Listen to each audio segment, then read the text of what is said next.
John Frederick, he's America's Godzilla of truth. All week long, he's world-renowned for his proficient proclivity to prophesy the people's political picks with pinpoint precision. Yeah, baby! Then, on the weekends, he gets with the guys that are pretty wise, and Godzilla wins. Godzilla Wins, the sports picking show for winning dough. Money lines, parlays, over-under, the best plays. You choose the game, Godzilla picks the winners. Get expert analysis, exclusive insights, and have a little fun. When the game is on your mind and money's on the line, Godzilla Wins is your guide to picking winners. Godzilla Wins, on the screens of your TV and favorite devices, commanding radio airwaves far and wide. Before you make that play, hear what the Godzilla crew has to say. Presented by WestVirginiaSportsNation.com, it's time for Godzilla Wins, all across the John Fredericks Media Network. Oh yeah. For entertainment purposes only.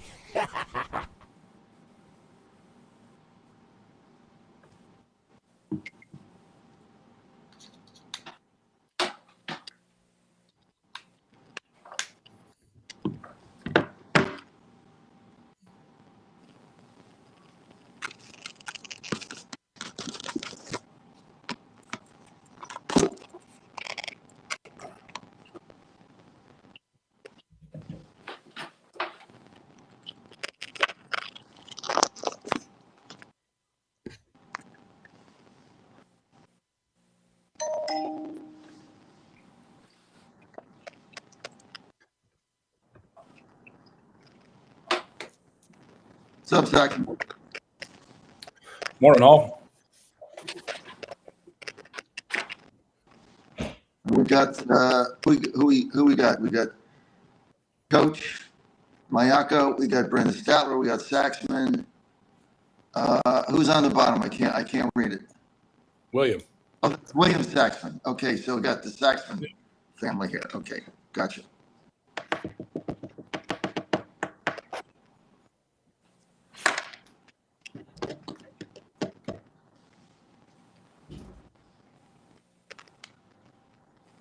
Isn't it past 9? Yeah, we're live now. Where did I miss the intro? Yeah, you must have. All right. We're live. Good. Great to have you live on Godzilla Win. For some odd reason, I didn't get the intro. So thank you for doing that. Joining me, Coach Vince Mayako. Vince from Bakersfield, California, the head baseball coach for Taft University. Brendan Statler with us. Brendan, part of our WVSportsNation.com team. He's also part of the John. And we got the Saxman. Thought he'd never leave. Brendan, you're in charge. Oh, I'm in charge. So I got locked out of my studio, and I left my key in there, and it's Saturday, and there's no way to get in. And so these things are going to happen as you make transitions. I was all set up, whatever, and there's a key code to get in the door to our area, and I left it on my desk. I didn't put it in my wallet. First time I didn't do that. Had to go return something downstairs and couldn't get back in, and security has no access. So we're going to have to do the best we can, but it's great to have you with us. Also with us, the Saxman clan, William Saxman, son of Chris Saxman, longtime contributor to the John Fredericks Media Network. Chris Saxman, great to have you with us. This is Godzilla Wins, which means that we have to give the disclaimer because we do give picks here. I had two winners and a loser last night. Loser Mets. You know what? Every time I bet the Mets, I do the same thing. That's why I never bet them. But anyway, more about that later. If you have a gambling problem, or someone you know does, call 1-800-GAMBLER. That's 1-800-GAMBLER, and everything is there if you have a gambling problem. And of course, if you gamble, you want to bet responsibly. Only bet what you can afford. Lou is looking at it as entertainment, but problem gambler, 1-800-GAMBLER, you're good to go. And you get the information there, guys. It's going to be a very lively show today. Let's start with the college football playoff, which is likely from 12 to 16 teams. There's a lot of debate over this. One of the biggest factors is the SEC, the Southeast Conference, trying to control thing, get all the money. This has been with them for some time. So no one is really comfortable with that, with what the SEC is doing. But there's a lot of benefits to expanding to 16 teams, and I'm in favor of it. Because, look, if you look at the last couple of seasons, there's nothing more exciting going down the stretch than college football.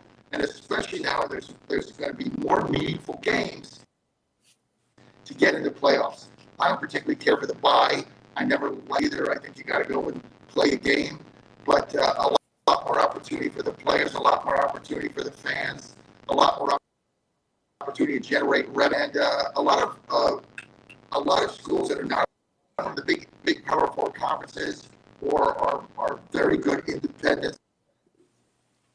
Look, we're talking about the NCAA football 16-team playoff. John's got a little bit of audio problems there. William, you watched the SEC up close and personal as an undergrad at the University of South Carolina. Give us a little background flavor here on the intensity of SEC football, and then we'll dive into some of the economics of why this is such an important proposal to consider. Because frankly, in my mind, the SEC does not need the NCAA. No, I'd actually agree with that. I mean, in my time there, what really stands out about the SEC is the depth of it, right? Is the fact that week in and week out, you're asking teams to play a really hard schedule. Top teams, you're talking about 7 or 8 of the top 25 every year, but there's no sleeping weeks. When you're talking about Vanderbilt now, who's even coming along, there's no easy games on that schedule. So that's why I think that they're looking at it and saying, we can just take this whole thing and make it ours, because it will bring the viewership as well. I mean, it's the top tier, in my opinion. We can talk about the Ohio States, we can talk about Clemson, but they're the cream of the crop in their own leagues. They get to kind of sleepwalk their way there with these cupcake schedules, especially now when you go to a 16-team playoff. I mean, Notre Dame's going to be there every single year, right? Penn State's going to be there every year. Ohio State's going to be there every. So I think that this is maybe what would be best for the NCAA is to let the SEC do its own thing. It's not going to be best for the NCAA. It's going to be the best thing for the SEC schools in terms of revenue sharing, because the top teams do end up subsidizing the lesser teams with the lesser pull in the smaller markets. So that's my opinion on it. I like the 16-team playoff, but how often are there actually 16 teams that you think are national championship caliber, right? I mean, we've seen it last year when we went to the 12. It's like that first round game becomes a blowout. The teams that we knew were going to advance end up advancing. It's not like these Cinderella stories. It's just not that kind of sport where you have it in basketball, where those kind of upsets can happen. So that would be my only little caveat with it. I mean, do away with the rest of the bowls even if you want to, because those are becoming less and less important. But that's my take on it. Coach Vince, you're in the business of college sports. California, this is not being discussed that heavily out west anymore. It seems like USC, UCLA, Stanford have fallen off the map from competitive college football. What's the view out west on something like this? Well, even though I'm a baseball coach, probably my favorite sport to watch is college football. And from what I understand, I guess there's really essentially, aside from the economic aspect of things, there's 2 proposals. The ACC and the Big 12 are proposing a 5+11, which would be the highest ranked 5 conference champions and 11 at-larges. Here's the tricky part. The Big 10 and the SEC want to have 4 automatics from both the Big 10 and the SEC. Is this correct, Brendan? Is this what you understand? Yeah. And then you have 2 automatics from the ACC and 2 from the Big 12, and whatever the remaining is at-large bids.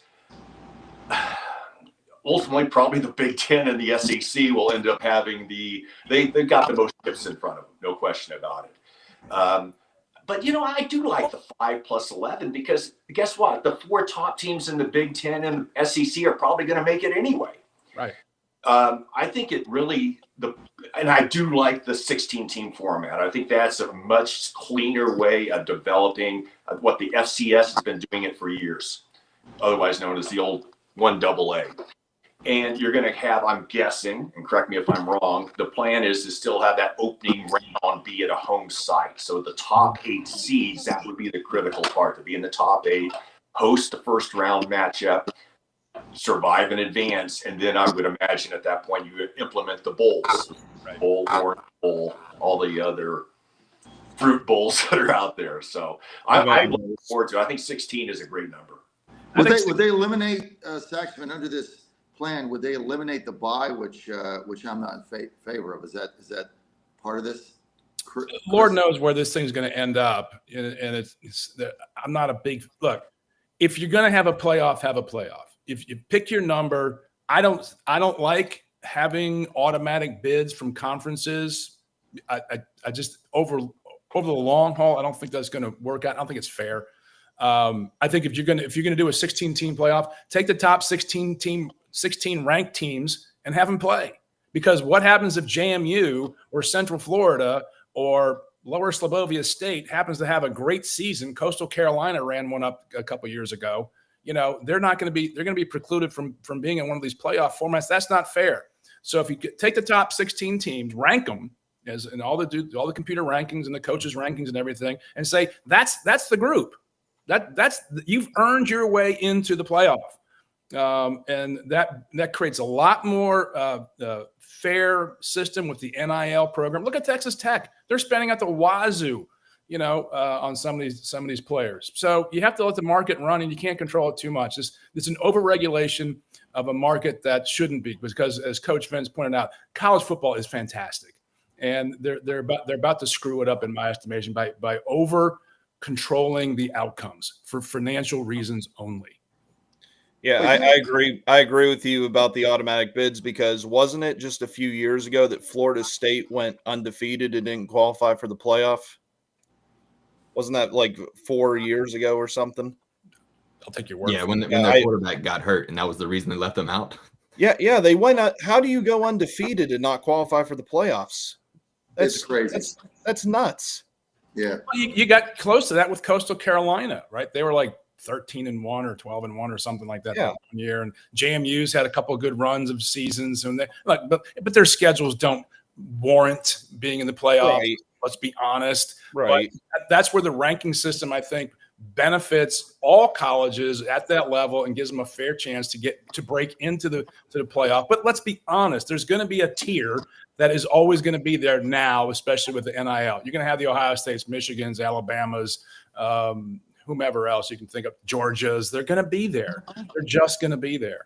It's the ones who are, frankly, on the bubbles that are used to be there, the Oklahomas, the Tennessees, and whatnot, that they're the ones that are under the most threat by being left out of the playoff system. But that's just the nature of the sport and the market. So I think there's a cleaner and simpler way to do that. People understand. When you start doing these convoluted regulatory processes, I think it builds a lot of distrust and a lot of mal thoughts in the viewing public. And we shouldn't have that. It should be a joyous, fun occasion that people get into. Because, look, we don't have this problem in March Madness, right? Davidson made a run in 2008 because Davidson had Steph Curry. Let's just be honest. And that's one of the brilliant things about March Madness. If you're going to try to create that for college football, you have a winning, mega money-making factory, but you can't screw with it too much. Yeah, you gotta let the market run. Agreed. And there's always going to be a team that was on the bubble that gets left out, and their fans are going to be upset. No matter if it was a 30-team playoff or a 40-team, there's always going to be number 41. In the 16, there's always going to be number 17. South Carolina was number 13 last year, so I felt that one personally. But at the end of the day, we weren't good enough to be there. We lost that game to Alabama late in the season that we should have won. There's just you talk about that. Alabama was mad because they lost to Oklahoma, and then they got left out. So. Or Ole Miss got left out. There was like 4 teams right there, all with similar resumes in the SEC. So it's always going to be a tough thing. But I think that the committee is definitely better than what we had in the BCS with the computer rankings and stuff, because you got to pass the eye test. And that's what a lot of these, lower tier teams, like you talk about JMU or UCF, did they pass the eye test in those games? Because certainly there were some teams that could have made it. If you're undefeated, I think you deserve a shot. to play for a national championship, and that's in any sport. So yeah, let's be honest though. I mean, who's going to end up controlling this whole thing? We go back to the original statement. It's going to be the SEC and the Big Ten, and what they say is probably going to come to fruition. So if the SEC and Big Ten say we want our 4 top teams in automatically, or else we'll create our own, and who knows if they come to that. I think everyone will cower and go, okay, well, Big 12, ACC, we'll take our 2 automatics, and hopefully we can get a 3rd at large, something like that. But it's going to be the SEC is going to dominate this whole thing. You're going to see if that's the proposal they want, that's the proposal they're going to get. Yeah, they generate the most revenue, the SEC and the Big Ten. So, yeah, basically whatever they say they want, they're going to get at the end of the day. If the NCAA is going to be in charge of this thing. Because so here's another thing to keep in mind, guys. If this in fact happens, if you get your 4 automatics, 2 automatics from each conference, will we eliminate the college, the conference championship games? Will you just play a regular season schedule, and why even worry about having a conference championship game? Just whoever's the top team in the standings is the conference champion.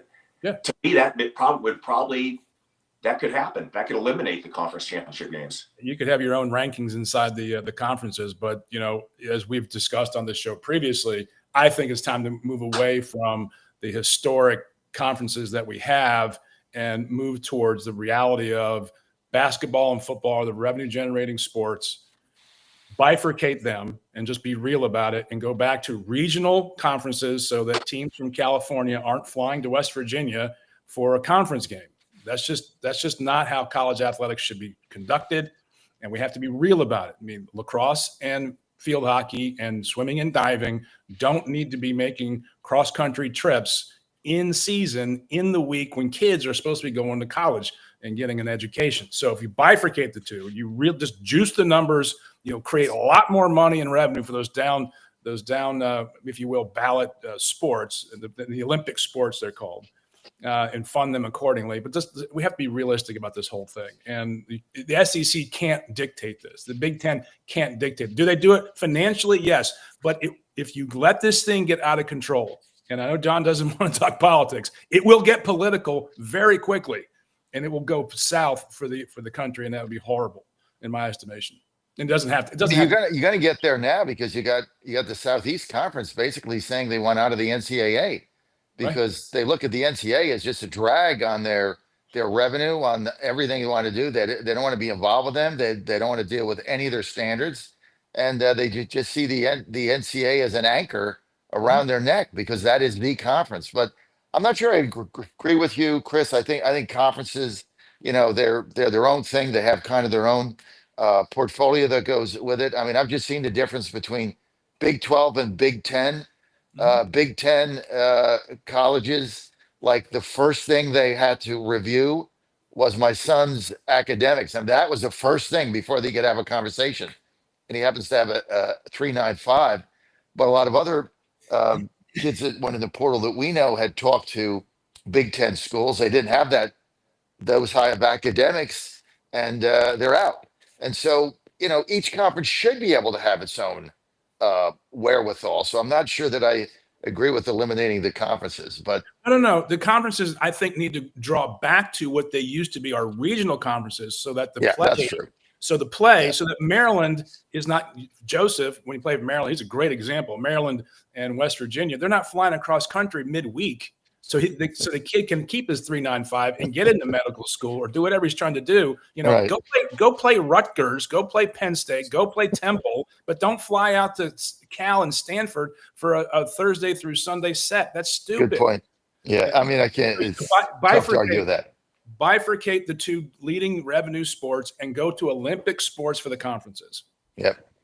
Hey, this segment, folks, brought to you by Colonial Downs. I can't believe I'm not there today, because we're still trying to get this move done in Washington, D.C., but greatest racetrack in America, Colonial Downs, right in New Kent, Virginia, which is just outside of Richmond. I love going there. We have a suite there normally throughout the season. Couldn't do one this first couple weeks because of the move, but it's right outside of New Kent. Racing Wednesday, Thursday, Friday, and Saturday right now, all the way through September 15th. Don't want to miss that.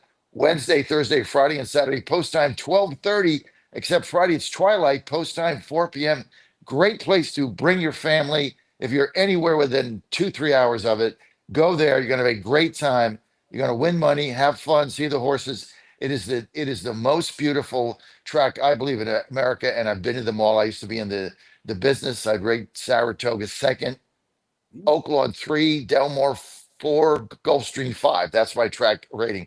But it is a gorgeous track. Just go to colonialdowns.com, and all your information is there. Best experience you're going to have with you and your family. Food is great. Atmosphere at 10. colonialdowns.com. 100% agree with you on Colonial Downs. I think I took you there once, didn't I? When I was in the house. Yeah. Oh yeah. Yeah. That's high ranked ahead of Del Mar. I've been to Del Mar a couple times, and that is just one beautiful racetrack. This is Gorgeous. Colonial Downs rated above Del Mar's. High praise. Yeah, it's beautiful. And they race mainly on turf. They have a dirt track somewhere on, but like 70% of their races are on that beautiful turf, and it's just a great experience. So check it out, colonialdowns.com. John, I think to your point, I think horse racing, live attendance at horse racing is one of the most underrated aspects in sports. It's like going to a hockey game. Once you get it live, you're like, oh, this is pretty good stuff. And I think William went up to Saratoga earlier this summer, and I think he really enjoyed the atmosphere and the winning more than anything else. Oh yeah, I'll be tuned in today. I'll be tuned in today to Saratoga and Colonial Downs. So I'm keeping my tabs on racing nowadays. It is awesome. It's a great experience. Great experience. All day long. It's just so comfortable. It's just like this great tempo to it. Is it the tempo, William?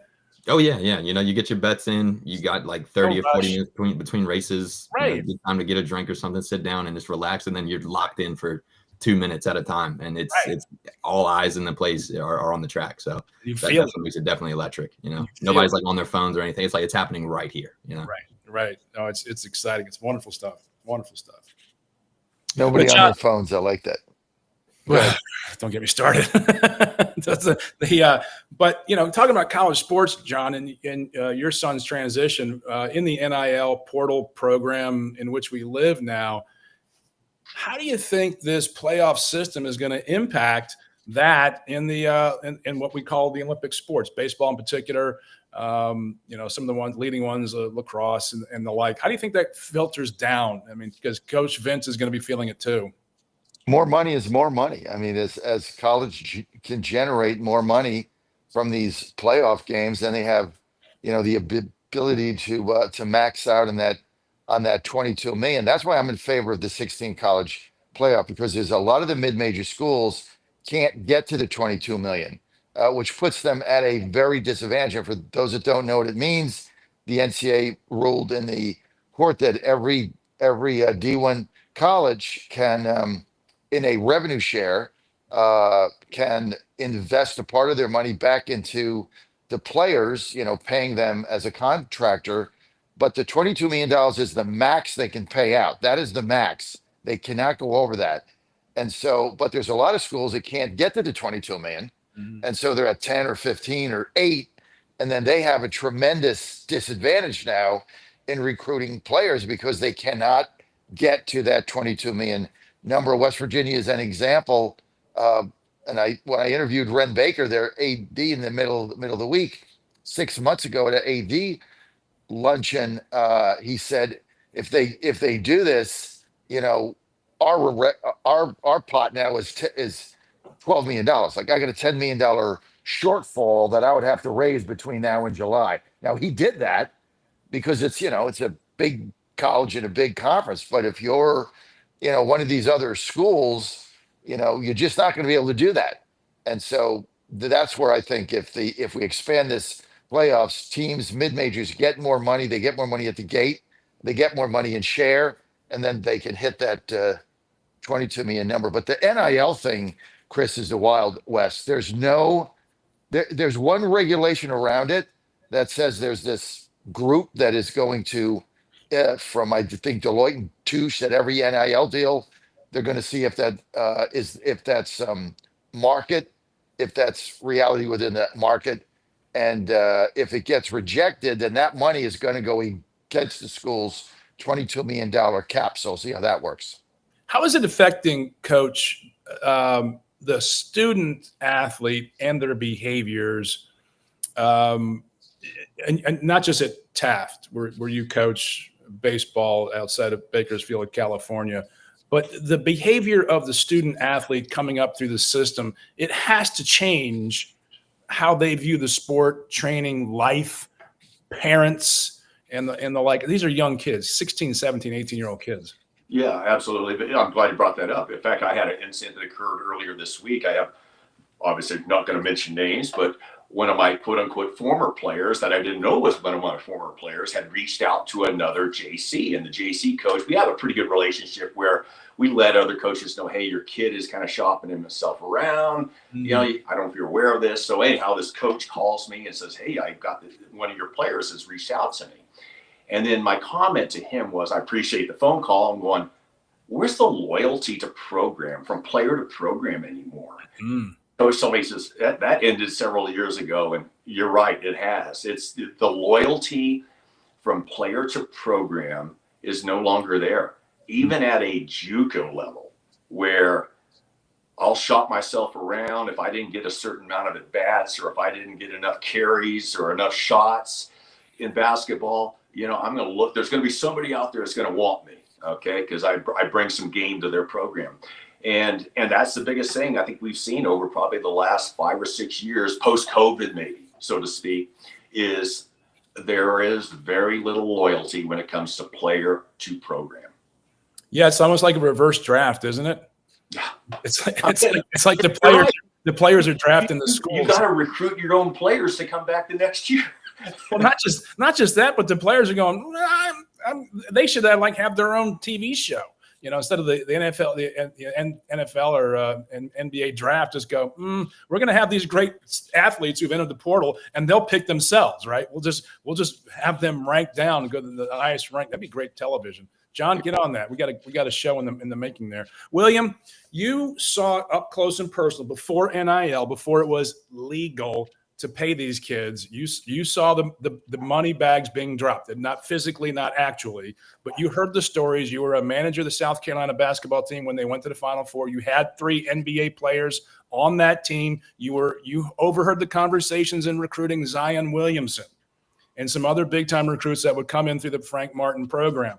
What is your perspective on NIL, and how do you think it's going to play out in the future? Well, first of all, Frank Martin would never partake in any of this. But the stories that you hear around these top recruits are pretty insane, or used to be insane. Let's back that up. But his assistant coach obviously did, because he got in trouble. He did. Yes, that was at Oklahoma State. But yeah, I mean, these things they've just been a part of the culture for so long. And now when you're talking about the amount of money that is out there that is being willing to be pushed to these kids at such a young age. And you're talking about, what was it, Missouri that passed a law that, NIL can start being given to kids when they're like 17 years old to secure commitments. I mean, it's a crazy amount of money, crazy young. Not sure that these kids are fully understanding the implications of that, or so some of these adults aren't understanding the implications of that amount of money being given to these kids, and that they're not, necessarily responsible enough. You don't think to handle these things in these big college towns. Driving Lamborghinis and Ferraris around. It's pretty crazy. But the money has always been there. So not to this degree. I mean, Lenore Sellers, the South Carolina quarterback this year, came back, and it was a conversation that we were having last year as fans, that we didn't want him to get too good, because then he might transfer next year. Like, we were like, oh no, here you go. Like, he's going to go somewhere. And the story came out about a month ago, I think, that his dad said that he turned down $8 million to enter the portal. I mean, you're talking about a 20-year-old kid that's going into his junior year. I mean, it's insane. That's life-affirming generational wealth moment right there. Right. I'm sure South Carolina didn't say, well, here's your backup plan for $25 an hour. I'm sure they were.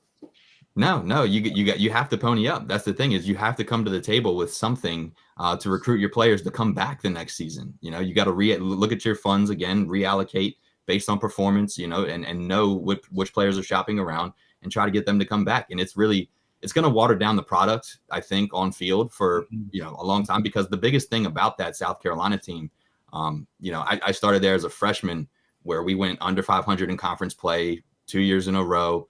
That third year, things really started to gel, and I think we finished like top 8 in the conference.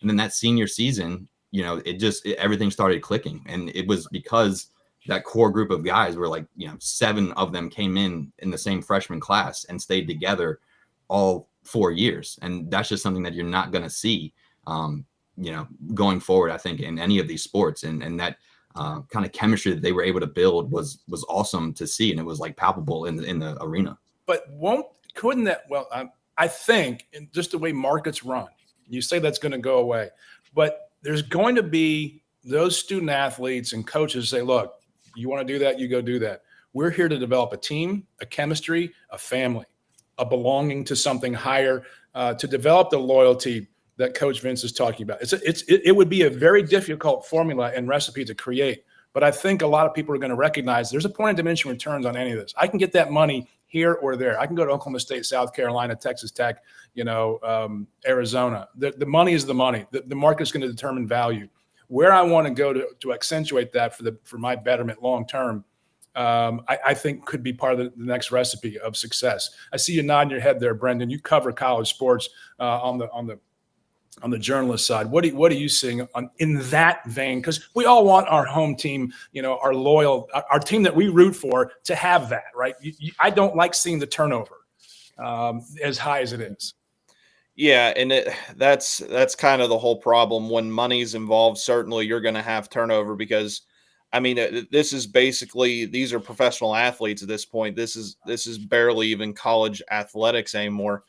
If a player feels that they are worth more and they're not getting it from the university they're at, well, they're going to go somewhere else. And it doesn't help the fact that they are, basically still kids. They're not even fully grown up yet. So they're making impulse decisions, and you're going to see us a lot. We saw it with the quarterback in Tennessee that got let go because he was shopping himself around, felt that he was worth more money than what Tennessee was giving him. So this is just going to be the nature of the beast now.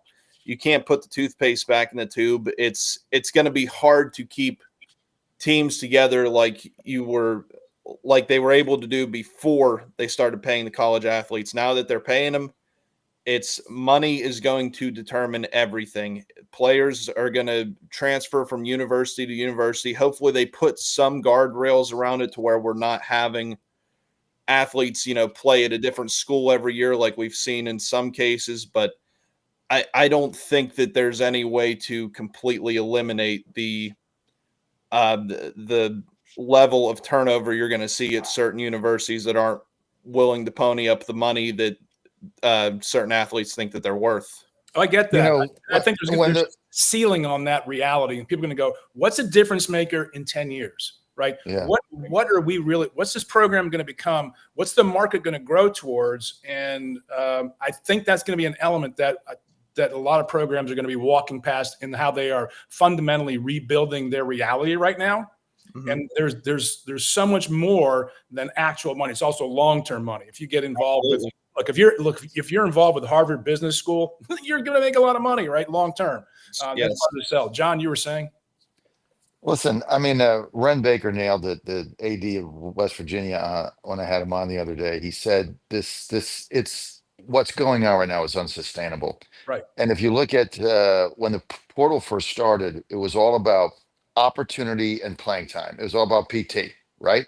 I got to get a better opportunity to get more snaps, to carry the rock more, to get more at bats, whatever it is. Now you've got that, but then you've got the money that's involved is crazy. And you got coaches that, as your son William was saying, you now have to make offers to kids mid-season to get them to consider staying if they're having a great season. Mm-hmm. It's almost like, signing a free agent, right? Guys in baseball, if you let it go too long and they become a star, you don't have the money to pay them. They end up playing for the Mets or the Dodgers. It's almost the same thing. And I don't know where this ends, but there's nothing, you guys said guardrails, there isn't anything around it. And you're going to get constant turnover. And the kids that are returning returning players, well, they're not getting promised anything the way the incoming players are. They're all getting, you're going to do this, you're going to do that, you're going to get the money. In order to get them, I'm a returning player. I'm not getting anything. I'm just staying there. So it really is, it's a mess, guys. I don't know what the answer is. And you can't blame the kids for not making money. I mean, you're playing South Carolina basketball. They offer you $8 million and you say no. It's like, what? Right. It's crazy. I would have taken that money. Oh, Well, yeah. and we all see and react to what's going on, but it's going to have to change and adapt to some level of a higher level of excellence. These programs are going to adapt, right? And I hate seeing that the Nick Sabans and the Tony Bennett's getting out because of this, and the Jay Williams going, this is not who we want to be. Roy Williams, this is not who I want to coach. Mike Krzyzewski, like that, I'm done. I can compete in that level, but I don't want to. This is not who I am fundamentally. I want to develop a team and a program in a family environment here, and develop these young men to their highest and best purpose in life. And I think there's going to be an element of that comes back along with the finances to run alongside of it. But this annualization of this churn in NIL is just unsustainable. To your point, John, and to AD Baker's point, Coach, thinking long term, and you see these kids growing up, because look, if you're 8, 9, 10 years old, and we had one bat on our high school team, right? This is not that long, 40 years ago. These kids have 2 bats in their backpacks these days. So parents are going to be looking at this very differently, going, my kid can make money at this. I was just hoping to get a college scholarship. Now we're talking money inbound, not just outbounds. How do you think that's going to view from the little league fields and the YMCA basketball courts on up? Well, it's got to have a domino effect. I think, you look at Peyton Manning coming back for his senior year at Tennessee. You youngins on this call, you're probably like, what? But that was big news. I mean, Peyton Manning, when he decided to come back for his senior year at Tennessee, that was huge news. He was obviously a superstar at Tennessee when he entered as a freshman. You're not going to see that anymore. You're not going to see a guy. I mean, it's you see a superstar in college that stays in place for 2 years. It's like, wow, he's got loyalty. But I think to get back to what John was talking about, what are some guardrails that can be instituted? And I know we've talked about this on previous episodes, is you have to create a contract. If you're going to sign an NIL deal with UCLA, here's the money, and it's a 2-year contract, a 3-year contract. Shoot, if you want to have a 4-year contract, you can do that. And that will eliminate, the bouncing every single year that you were addressing, Sachs. So I think that's where, you have to be thinking that's the direction they have to go to create some stability in these programs. And like I said before, if you have to recruit every single year, every one of your kids to come back the next year, mid-season, that's scary stuff. Well, now, how is that going to affect high school and junior high and T-ball? You hit the nail on the head. Probably it doesn't affect a 7 or 8 year old, but it definitely affects their parents, right? Because they see the money and go, oh, a little junior here. Gosh, he does it right. And we specialize in one sport. And don't get me started on kids specializing in sports at the age of 14. Okay. Right. I think kids should play multiple sports and activities as much as they can. But that's the thing that we're going to see is, hey, this could be our meal ticket.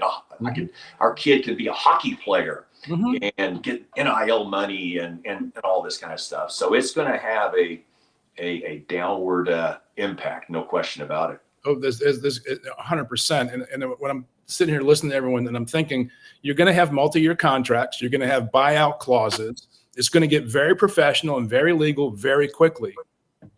And I think that's going to have its own structure. Well, it has to. It has to. Because like to your point about Peyton Manning, staying for his senior season, those top picks in the NFL draft, they're going to look at who's picking me. Remember John Elway? I'm not going to Baltimore. I'm not playing for the Colts. Oh, look at Peyton's little brother Eli. Yeah, not going to San Diego. I thought that was a dumb decision, but he picked the program. So the athletes are going to be in charge of picking the programs they want to go to. But those top picks in the NFL draft are going to go, I could stay here for 10 million versus going and being drafted by Tennessee Titans. No disrespect, John, much, but Yeah, we suck. The reality is you can go get your brains kicked in the NFL or be a dominant fifth-year player in a program that pays you $10 million a year, and you're pretty high on the hog in that campus, right? You're going to live better and be a star and play, and you're going to have a lot more eyes on the prize during the playoffs in the NCAA. I mean, for a kid going, why would I go to the NFL when I can make $10 million at Tennessee or Alabama or Georgia?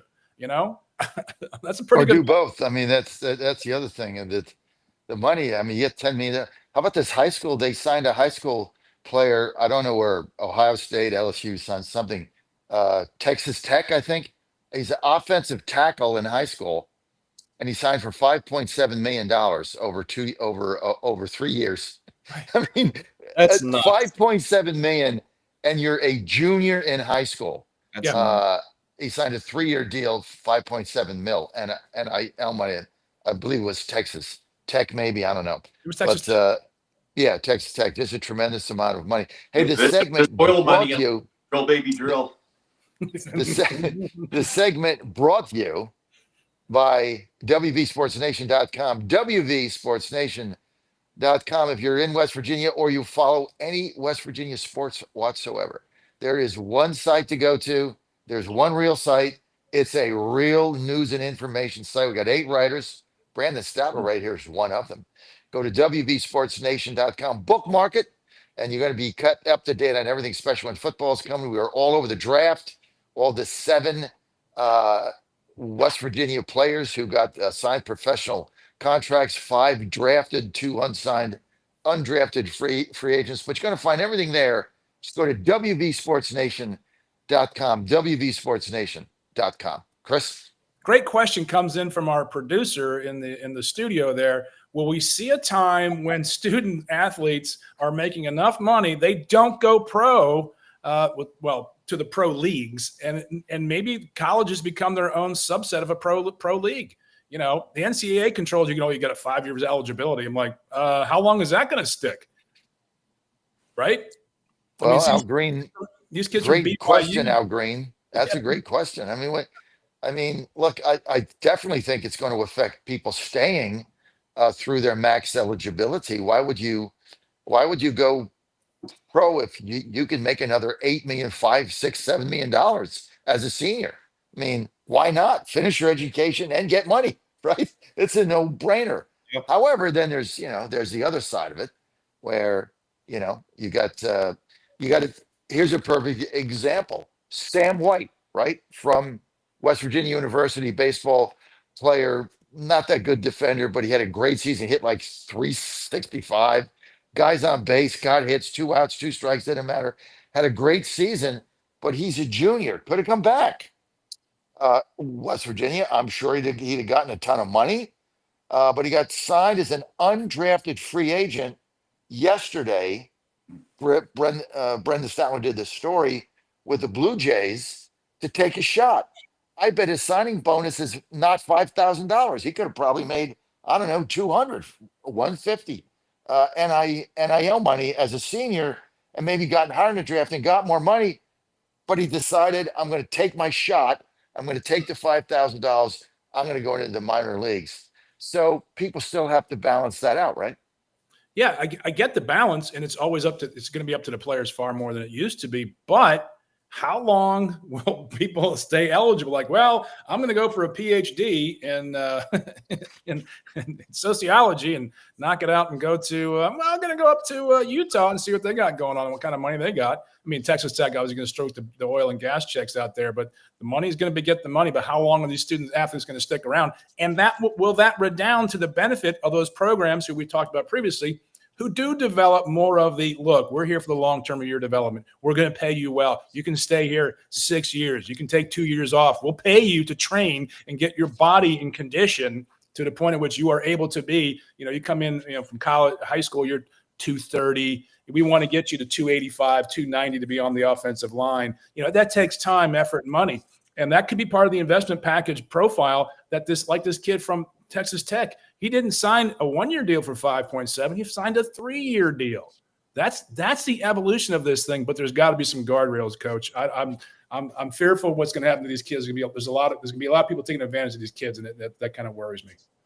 No doubt. And let's be honest. I mean, kids even in high school are hiring agents. You know, are the agents getting a piece of the pie too? So this kid that signs this 3-year deal, is his agent getting part of that? Did he help negotiate it? Absolutely. Yes. Yeah, they're getting their, whatever it is, their 10 or 8%, whatever the standard is. I mean, before the agents they only got a percent of, when you signed a major league deal or you sign a professional deal, they got a percent. But now they're getting a percent of the NIL money. So now that's the agents shopping the kids to colleges too. I mean, that's the other thing we haven't even talked about, right? Well, You get an agent, and look, you get agents now. You're not getting an agent when you're in college. I mean, Joe had an agent when he was in junior in high school. I mean, you have to. Yeah, he had an agent as a junior in high school. You have to. And that agent's been with us, the whole time. And so let's describe that. Back it up, John. Give us some background, some color on what that looks like, who that person is. And you can be as specific as you want to. What is the market in this? Is this someone with a law degree? Is this someone? Is there any regulation around these guys? Are they licensed to do these kinds of things?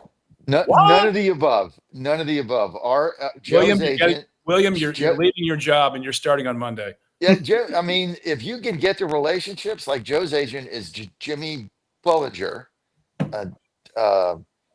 Coach knows him. Jimmy Bollinger pitched for the Chicago Cubs for I think about a 10-year period. So major league pitcher, great guy. And when Joe was looking for an agent, we wanted somebody that pitched, so he understood it, that pitched at a high level. And so, he's not only agent, mentor, like Joe sent him tapes, he'll call him up, he'll say you're short arming the ball, arm side or something, whatever pitchers talk about. But yeah, he's been with us the whole time, and he was instrumental in Joe going to West Virginia, and equally as instrumental in going to Maryland, because he's got the connections and he's able to call people up. And then they get a percentage of that. But that's where this thing's headed. Can you share what those percentages are? Because I think a lot of people out there have no idea what this market's really. Because in real estate, look around the backyard here. This 6% is a going rate for real estate realtors. Three to list. I think it varies. I don't want to really say that because I think it varies from agent to agent. And then there's two kinds of agents now. There's the boutique independent agent like Jimmy Bollinger, and I would suggest anybody out there that has a really good player in high school, I would look him up because he's been a 10. So there's the independent agents, but then there's the shops. They're the big names, the big shops, and they're companies. Yeah, right, exactly. And they have a lot of people and a lot of connections. And like for a simple thing, if you're looking to go in a baseball draft, you got to get to the combine. If you're not invited there, if you're with a big agent, they have enough connections to get you an invite to the combine. A little agent may not have the opportunity to do that. So, but the agents are now a big player in college, where before it was just really only getting kids set up for the draft or for the minor leagues. Now it's quite different. So, Coach, I didn't know what you said there when you were talking to John. You mentioned something, a name, a brand. Yeah, Scott Boros is probably the most famous. Lee Steinberg. He was a big. Those are big. I forget the movie that was. I think it was based on Steinberg, where Tom Cruise and I forget. There you go. And then of course the Netflix one with The Rock. He's got the one where he's a football agent, and obviously it's a little X-rated.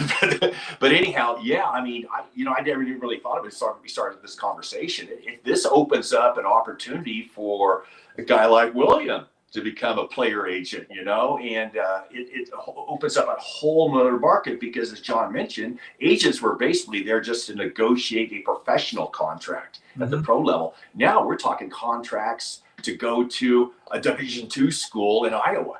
I mean, it's crazy. what kind of opportunities are going to be there, not just for the athletes, but the people surrounding the athletes. Oh yeah, people chirping in those kids' ears and the parents' ears.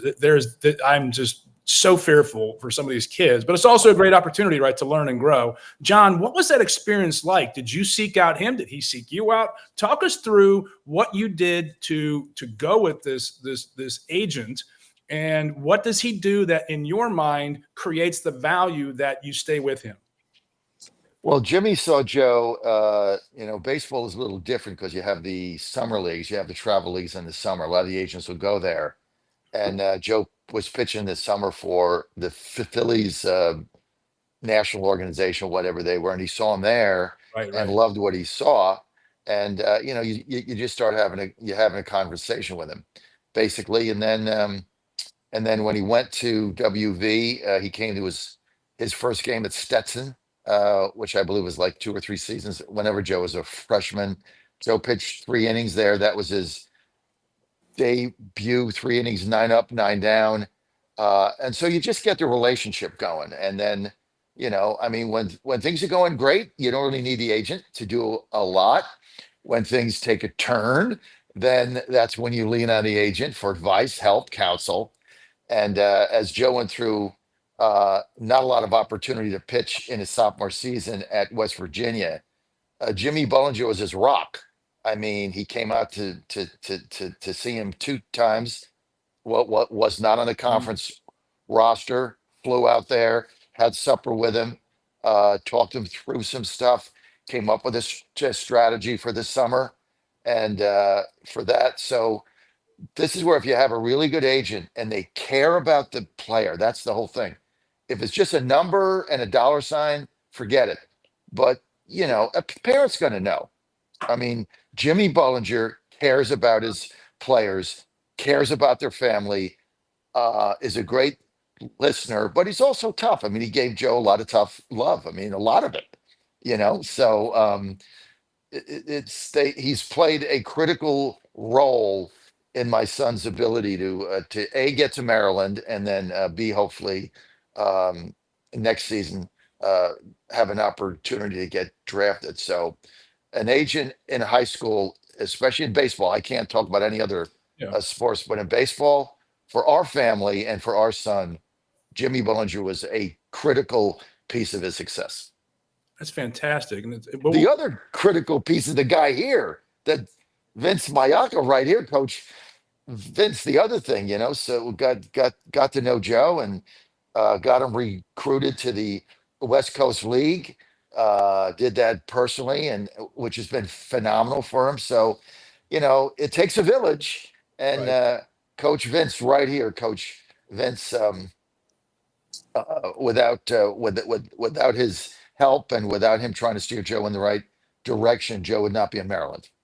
No doubt. John, when you went down this path with this agent, working with your son and working with the family, how many other athletes is Jimmy Bollinger working with, or does he have an arsenal of agents in a firm that handle a lot of clients? I think he's got a couple of people that work for him, but it's basically him. And so he would, in the business, he would be what you would call a boutique firm, because he's not a shop, a full-fledged shop. So he gives you the personal touch, which means he'll fly out to see your player. He'll gain a relationship with the family. So I don't know how many he has, probably 20. I'm just venturing a guess, but he's got some really, really good ball players with him. A couple of them just got drafted, so he's excited about that. But he just got into the business, grassroots, and now he's having tremendous success. The big thing too, if I can interrupt too, if I know we're nearing a break here pretty quick, No. Is with the agent, really that first contract, signing a pro contract, there's not a lot of negotiating there, because with the pro baseball, it's all slotted. But the biggest assistance you can get from an agent is developing a contract with like a glove deal, a bat deal, if you're a catcher, the catcher's gear deal. Those are the kind of things that can be developed for a kid that just gets drafted out of high school or college and is entering pro baseball. And those are critical components, because you need bats, you need gloves to play the game at a high level. Well, I've contended, it's not a throwaway line, that the NBA is nothing more than a marketing arm of and of Nike and Adidas and New Balance and the other shoe companies. I mean, if you look at the size of the NBA versus the shoe business, it's not even comparable. And that's what they do. This is about product sales. This is why the revenue exists on there in the first place. This is why you have Gatorade. This is why you have Budweiser. This is why you have Toyota. This is why you have Nissan sales. That's the money. It is consumer goods. John, did you see that in what you're dealing with? Not yet. I think we will over time. The way they do the NIL for like a player at Joe's level is you get an NIL commitment, and then for that, there's a number of things that you have to do, right? So you have to participate in various sponsor related events. You know, that's part of the contract with the NIL. So you have to do that. But I think as you get higher up, you know, you're going to get separate deals from a lot of the athletic apparel companies when you get at that level. So there's just, you know, everything has changed. There's a lot that goes into this now, and but the money is changing everything. That I'll get back to what Ren Baker said. The system in place right now is unsustainable. I mean, it's just too much, and they got to figure it out. And it's going to be difficult to do that because of antitrust. I mean, once you open up, Oh my God! Oh, I think it was Statler who how said did you do that? you can't put the toothpaste back in a bottle. No. I mean, if some organization says, no, you can't do this, limiting your ability to make money, there's going to be 19 lawsuits filed the next 15 minutes. Oh God. Because you can't stop people from making whatever they feel like making. So it's going to turn into a mess. It's going to turn into a mess, but there's got to be some sort of clearinghouse on all of this. And folks like Brendan Statler, my God, you have the honeypot sitting in front of you from a journalist standpoint. You get to cover all this and draw eyes to the prize, right? How are you seeing this manifest itself in your business, in your statistics, looking at the traffic alone to your website? We see a lot of traffic to the website when it involves stories like this because it's something that everybody is interested in. I mean, it's what everybody is talking about in the college athletics world. You know, they're talking about on the big shows on ESPN. We seem to talk about it every weekend here as well, you know, because it's so significant to college athletics. I mean, it's really everything right now. It determines everything, no matter what sport it is. It's through just about every sport within the NCAA. So it's something that's of great interest to every college sports fan. It's crazy because I mean, I don't know, crazy. It's exciting, crazy. It's like, you know, we're all talking about what a great change this is, but it is an inordinate amount of change when the Texas Tech softball pitcher is making $1 million a year. $1 million a year to pitch softball in college. Did you ever see? Williams saw some great college athletics, not just in South Carolina, but in growing up in the Valley. We had a gal who went to the high school near where he went to school. And she played volleyball and softball. Her name was Megan Good, and William called her Megan Great because she was just so good at softball. And she went to the finals in Oklahoma, didn't she, William? Yeah. She was on the first team of JMU that went to that College World Series for softball, and she was a top 3 finalist for National Player of the Year twice in her 4 years. So that's exciting stuff. Yeah. But what was so great about that was that she played locally and then went to a local school. And that's what I fear is, you know, if you're throwing $1 million at a softball player, I'm not sure that a JMU would be able to come to the table on something like that. And maybe she would have gone somewhere else and we would have lost. So you could have got her. You could have gotten her a better deal, William. Yeah, I definitely could have. I think we're defining Williams' career. I mean, all you got to do is start in baseball, go to these, you know, travel bowl things, is, you know, there's these tournaments and stuff, and, you know, find some really good players that aren't maybe getting the attention that they should, and launch your business. And well, we haven't even touched on the big money in the world in sports, which is soccer. We haven't even talked about that and how that could be changing and bringing those athletes to college sports in America, because there's just much money to play here. My God. William, you're going back to college. All right, John, you got an update for us from MyPillow. What's going on there? I tell you what, without MyPillow, we wouldn't be here. They've been a founding sponsor of Godzilla Wins. Mike Lindell, great guy. But the main thing is they got a Percal sheet deal right now, $29.95.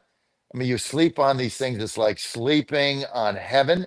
And as soon as I get off the air, I'm going to take a little nap because Ant's not here. I'm going to get right in my pillow sheets. I got the my pillow comforter. I got all that stuff going. I got the my pillow slippers, towels. Great company, great savings. Just go to mypillow.com, promo code Godzilla, and don't deprive yourself of quality of life. Slippers, comforter, sheets, pillows, blankets, towels, everything they have is about a better quality for your life. Great buys, great products. You'll love all of them. mypillow.com, promo code Godzilla, get all the savings right there. John, I think you want to. My wife and I have the Aura rings, and I got a 92 rating on my sleep last night. I think that's a potential link sponsorship. Like tie my pillow to Aura rings and get your quality sleep and measure it on a daily basis. I woke up with a 92. And I'm like, oh my God, I feel so much better than the 60s I was bouncing around this week. But with my pillow, you should be their spokesman. I think I just was. I need an agent. I need an agent, William. I'm on it. Quick word from our sponsors, guys. We're going to be right back. Keep it on. Godzilla wins. The best part about waking up in the morning is a great cup of coffee, and I get this every day with my 1775 coffee. It's rich, it's bold, best tasting coffee I've ever had. Single origin, farmed in Bolivia, 7,000 feet. It's always fresh, roasted daily. This is the best coffee you're ever going to get. Go to 1775coffee.com, 1775coffee.com, promo code Godzilla, 10% off. It's going to make your day every day.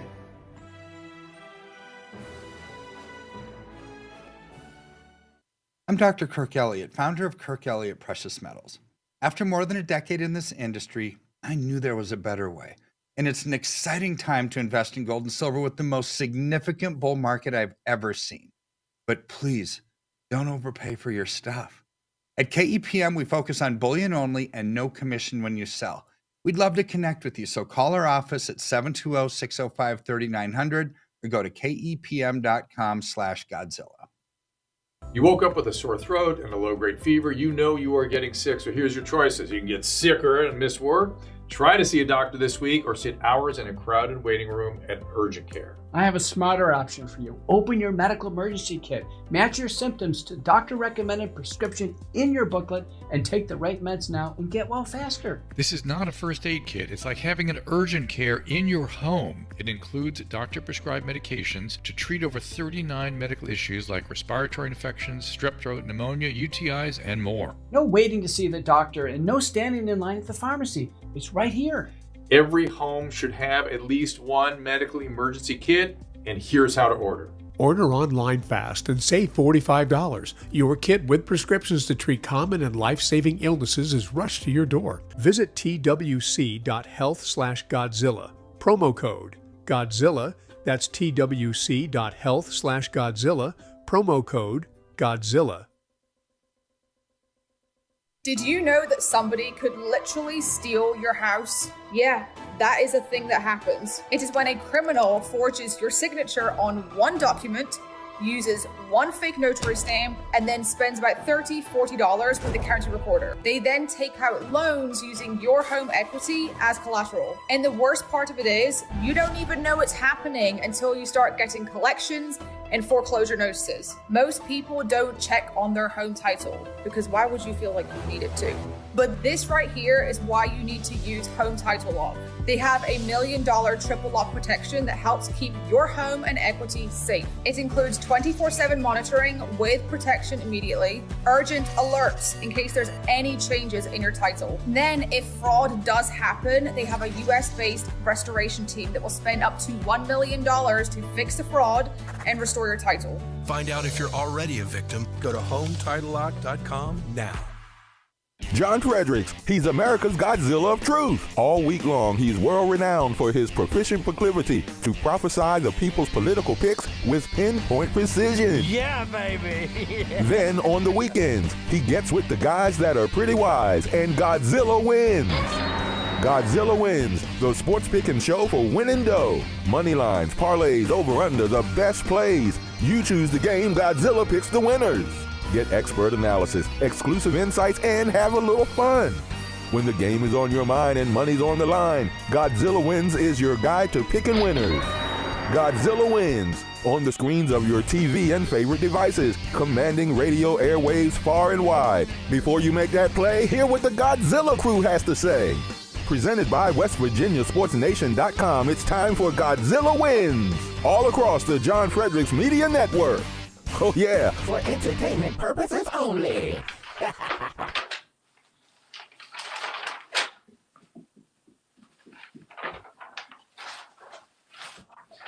And we're back. Chris Saxman with you on Godzilla Wins. Brendan Statler, William Saxman, second to the throne behind his sister, and Coach Vince from Bakersfield, Taft College. Coach, give us an update on Taft College. How we looking going into the fall? Well, we've got a good nucleus of arms coming back. I was able to re-recruit my guys to come back for a second year. And we've got some quality arms. We really do. I think a couple of my guys are probably a D1 caliber, D2 caliber type arms. And we got a D1 bounce back from the University of South Florida a couple of weeks ago. Okay. So really excited about that. I think he's a kid that spent 2 years, 1 year he redshirted at Indiana State, and then got some playing time last year at South Florida. So he's an outfielder. He's definitely a need that we have. And I'm, excited to have a kid like that in our program. That's exciting to have. I mean, from California, get kids in from Florida. That's just a whole different world there. Let's shift to baseball. All-Star game this week. Let's go to you. Let's go to Brendan Statler. What are your thoughts on the All-Star game? I didn't watch very much of it. I watched maybe the first couple innings because, of course, Pirate fan wanted to see Paul Skeens pitch. Had a 1-2-3 inning, if I remember correctly.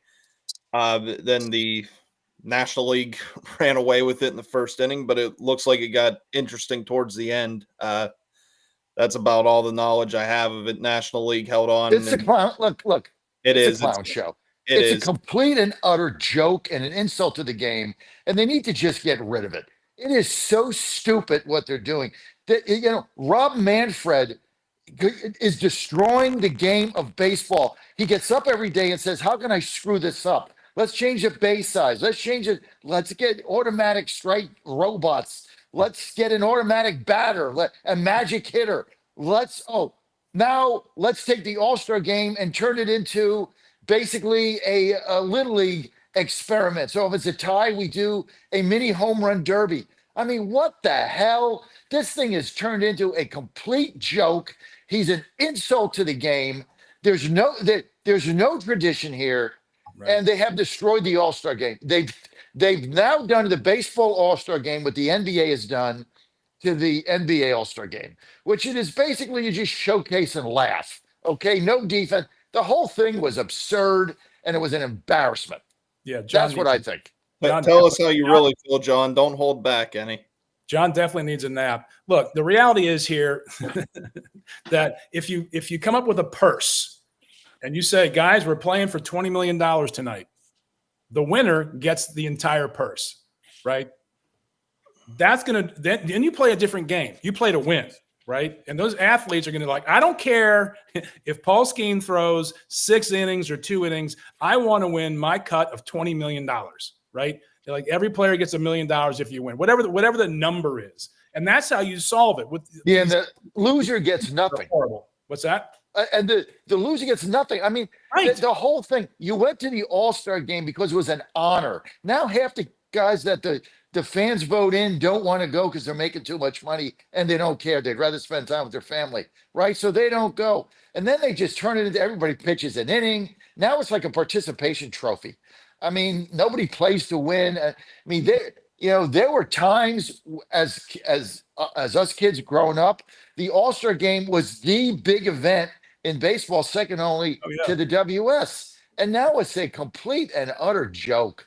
I mean, they turned it into basically a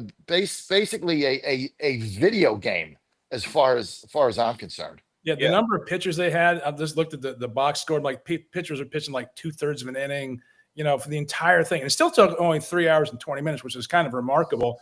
And it's kind of cool to have Clayton Kershaw mic'd up on the mound talking to John Smoltz while he's literally pitching, not like on the mound, like while he's throwing, which was unique broadcasting.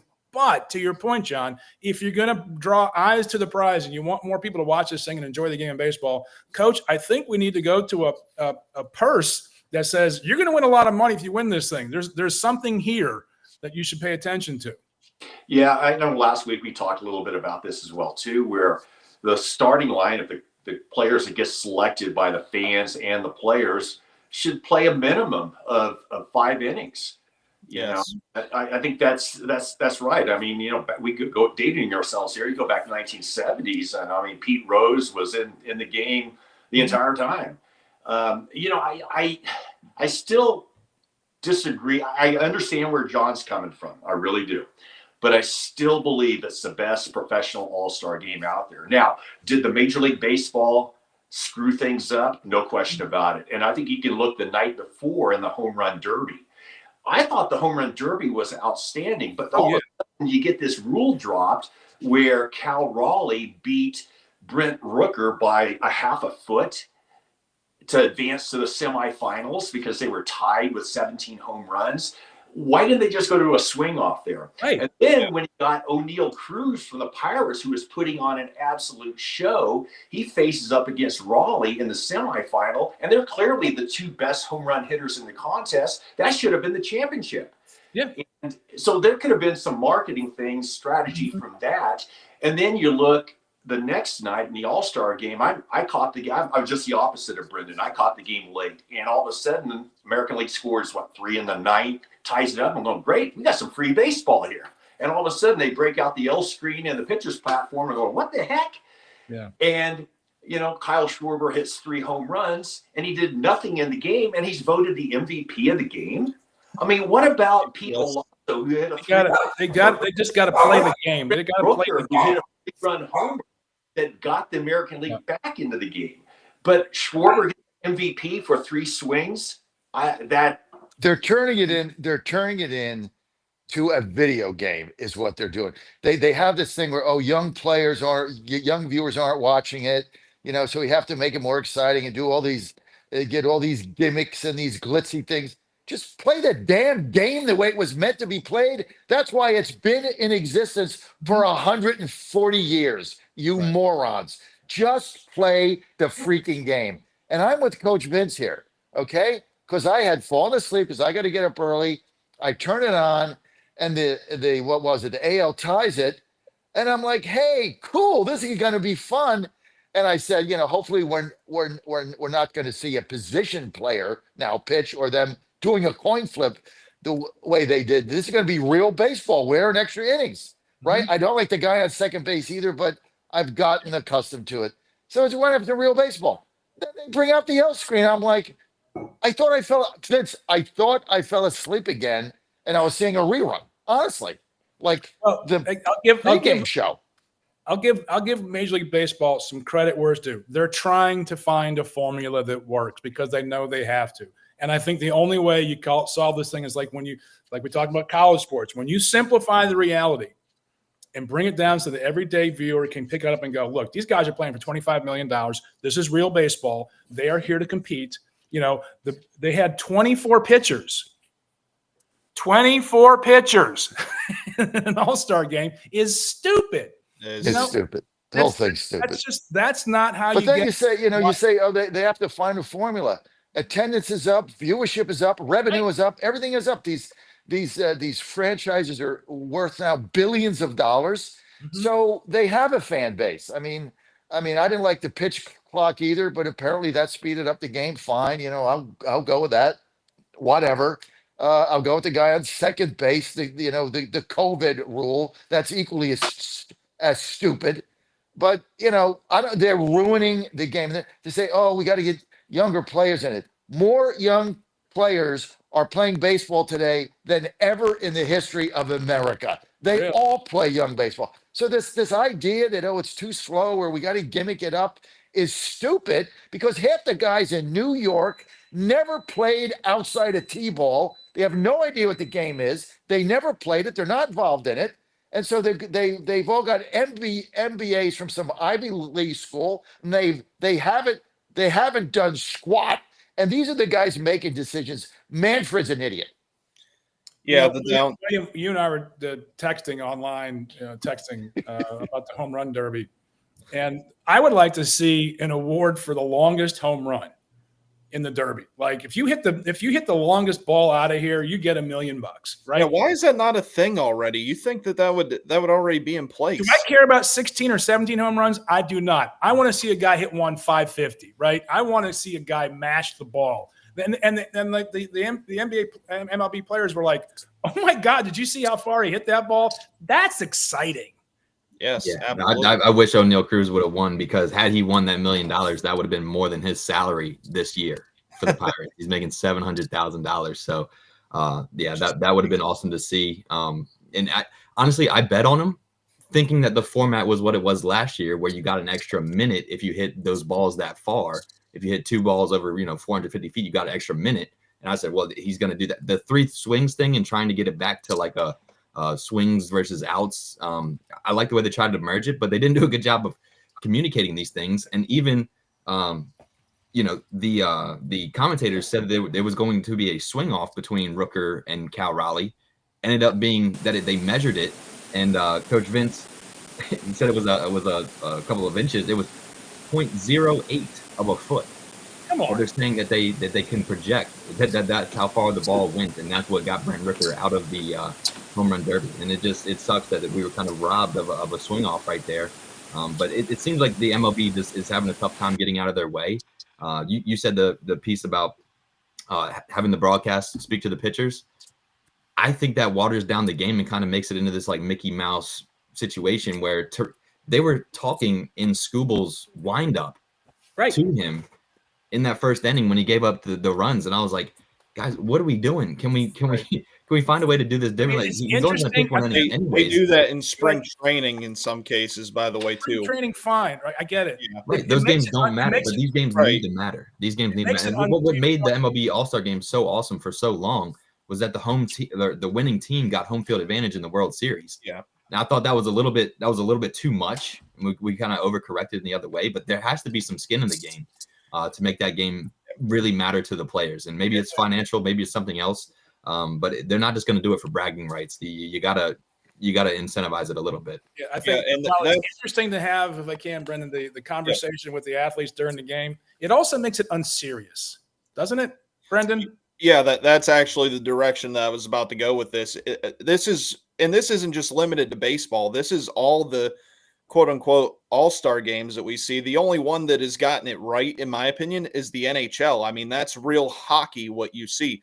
I mean, have you ever watched the Pro Bowl recently for the NFL? No. I don't even think they do a real game anymore. I think it's all skills competition and flag football. Nobody wants to watch that. The NBA All-Star Game has been a joke for many years.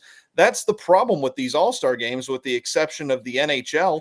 They're all non-serious. Right. It's all something for these big corporations to buy sponsorships for, advertisement for.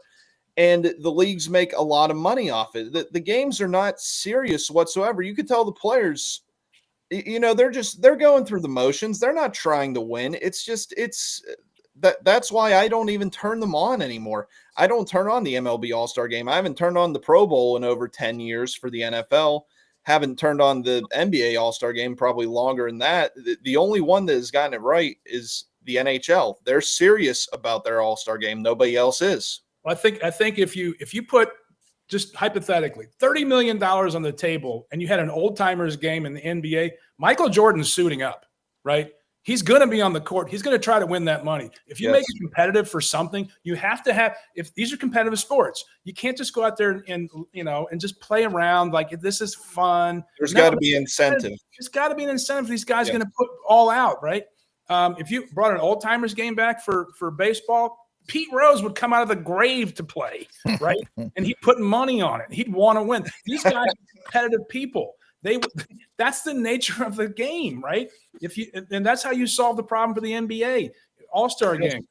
Okay, East versus West, and they do all these different things. Like, look, Play for real money. These guys will lock in, and you'll see how good they really are, and you'll appreciate the game for what it truly is. But when you make it unserious, it's just going to be like a. That's why they have all these entertainment beforehand, like bands and DJs and whatnot. Okay, whatever. But the reality was in the home run derby, why it was so much more compelling, because it was real competition, Vince. Mm-hmm. No doubt. And like I said, baseball's all-star game could be really, really good. It really could. With just a few, go back to our original thoughts we had. I like the home run derby. I really do. Mm-hmm. But it needs to be reworked. And you look at that whole thing on Monday night, how that thing between Raleigh and Rooker could have been handled very easily.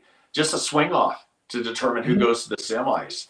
And like I said, once you get to the semis, the top two home run hitters meet for the title, and it would have been O'Neill Cruz from the Pirates and Cal Raleigh from the Mariners. And that would have been a great final for the home run derby. I mean, O'Neill Cruz was just, he was mesmerizing. Okay, is he going to swing and miss, or is he going to hit one 550 feet? I mean, basically. all these competitive reality shows figured it out. You let the fans vote. If you let the fans vote, O'Neill Cruz versus Caminero or Cal Raleigh, they're going to pick the two guys they want in the end. They're going to stick around and watch because they want to see O'Neill Cruz hit those 120-mile-an-hour lasers that probably could have killed one of those kids, John. Yeah. That was unbelievable. That's how you solve it. There's money. It's always going to come down to money. I don't care how you slice it. You can't. They're trying to take the greatest game ever invented in history because there's no clock. It's just the greatest game. Right. And some MBA guy with a pimply face that got out of Harvard said, we did this marketing study that young players aren't watching it because it takes too long or they need something with it. And it's just asinine what they're doing to the game. But here's one thing they did well. And maybe we can shift here, Chris, and that's the MLB draft, which was a nothing burger forever. It was in the middle of the College World Series, which made no sense. Now, I set my clock to that draft on Sunday night at 6:00. And the way they did that, and how they had the cameras in the homes of the players that they thought were all going to go in the first round, and they did the whole first round, 1 to 32 or whatever it is. I think in that format, they've done a really good job. It's also much quicker than the NFL. And then when you get to the 20th round, there's only like 2 or 3 minutes, I think, or 3 minutes in between picks. So I think they've done that well. And, seeing some of these kids drafted in the first round, what shocked me, Coach, was the number of kids this year, 25 draft, first round draft out of high school. That shocked me. There was like the majority, there's 32 teams, first round, you get 32 picks. Over 50%, well over 50% came out of high school. Normally it's about 10%. So what was the change here? Why all these young fellas coming out of high school? Because they're competing for the money from NIL. They want the kids in their program, not going to Virginia and Vanderbilt and Kentucky. That's my initial reaction. That's too. And you look at the organizations that drafted at the very bottom are let's be honest, they're not the Yankees, they're not the Red Sox or the Dodgers. You're talking the Nats, the Angels, the Mariners, or the Rockies, or the top 4 teams. Not professional organizations that have a ton of money compared to the Yankees. But you look at the number 1 overall draft pick, Eli Willis from Oklahoma, the number 4 pick, Ethan Holiday from Oklahoma, 2 high school kids from the state of Oklahoma, the top 4 picks. That's pretty crazy. Crazy. I think a big surprise was Cade Anderson falling to 3. UCSB's right-handed pitcher Tyler Brenner was the number 2 overall pick. But I'm telling you, to me, and I'm a West Coast guy, was of the first 32 picks in the draft, 3 came from Corona High School in Southern California. Do you believe that?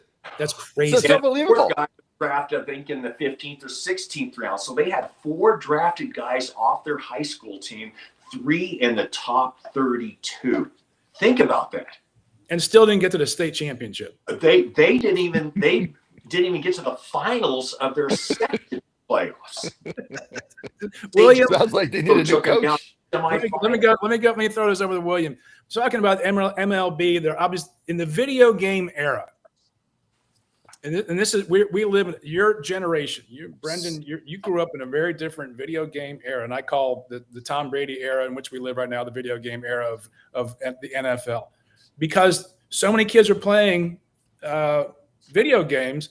Are these professional leagues trying to make these live video game-ish kind of presentations so that the younger viewers go, oh, I get this. I play.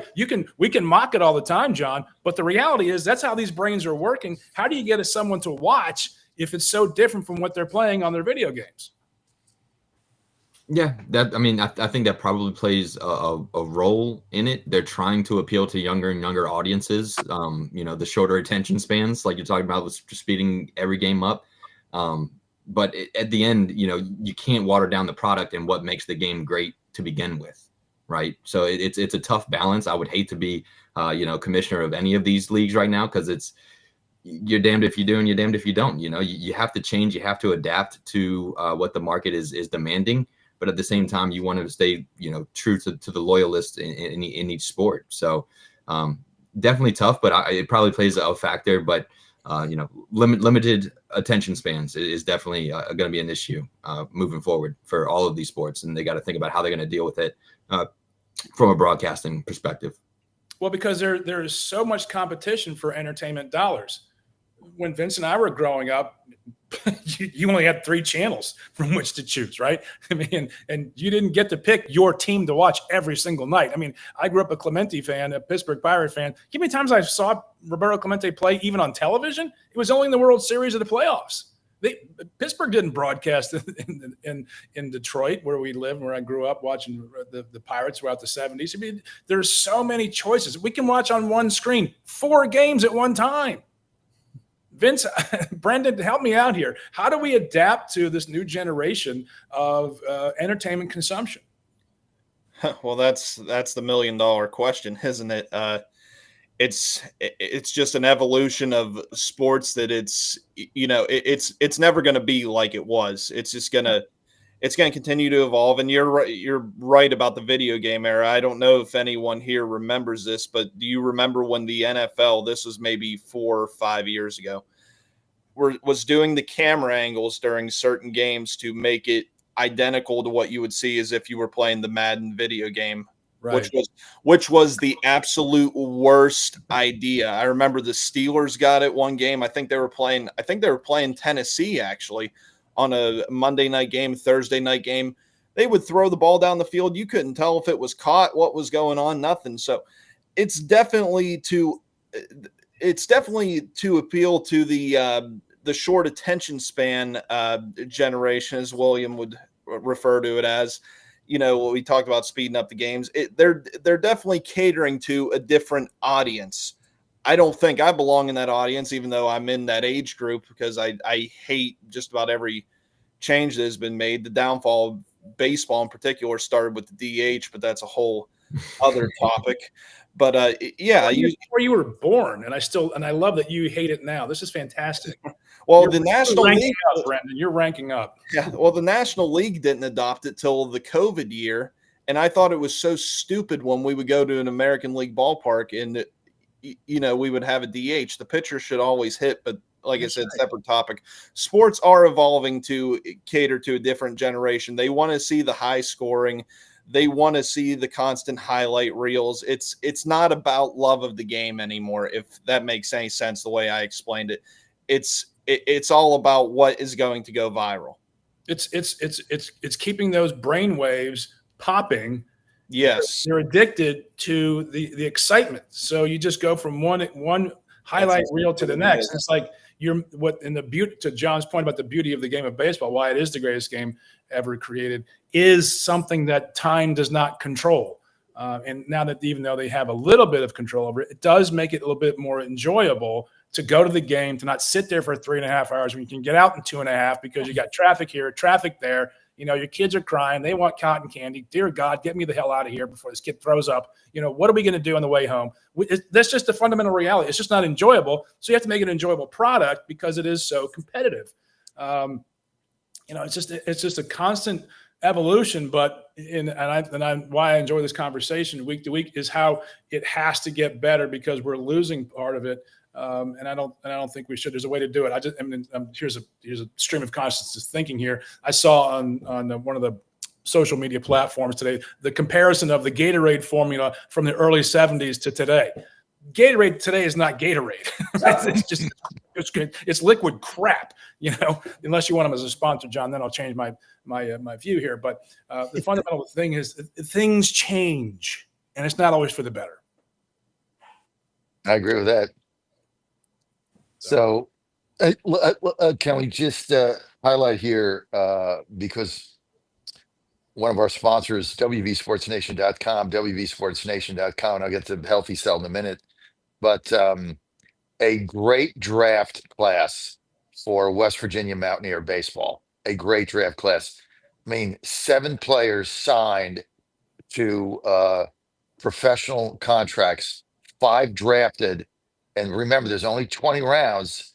5 were drafted, an additional 2 players signed as undrafted free agents, but they signed with their team. And remember, it doesn't matter if you're an undrafted free agent or something, unless you're in the first or second round and you're getting, 8, 10, $7 million.